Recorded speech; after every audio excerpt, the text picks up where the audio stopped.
Били палицями та пакували в автозаки. У Москві поліція жорстоко розігнала акцію протесту біля Мосвиборчкому. Люди вийшли на вулицю, аби підтримати незалежних кандидатів у депутати до Московської міськради і вимагали проведення чесних виборів в російській столиці у вересні. Правозахисники кажуть, загалом затримали 38 людей. В поліції дещо інші дані про 25 затриманих, серед них, зокрема, опозиціонер Ілля Яшин. Подробиці жорстокого розгону далі в сюжеті.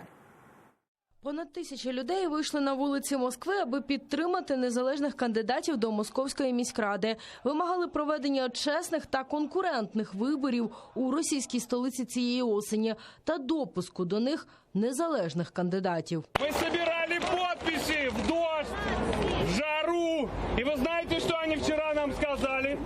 Вони сказали, що наші підписи фальшиві. І многі люди, які давали мені підпис, зараз здесь.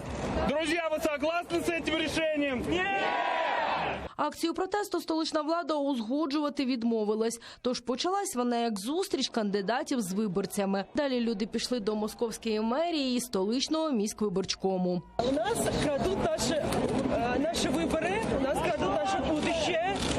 Я считаю, что это заказ прямой мэрии Москвы и лично мэра Москвы Сергея Семеновича Собянина.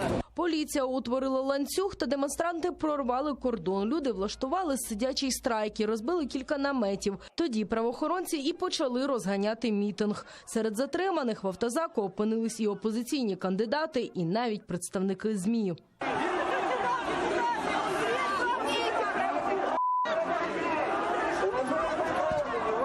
Правоохоронці з демонстрантами не церемонились, били по голові, животу, тягнули за волосся. Кілька людей потрапили у лікарні, в них підозри на струс мозку та перелами.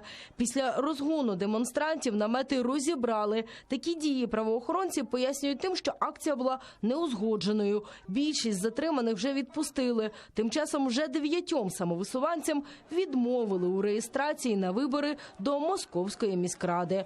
Вероніка Іващенко, Заман, АТР.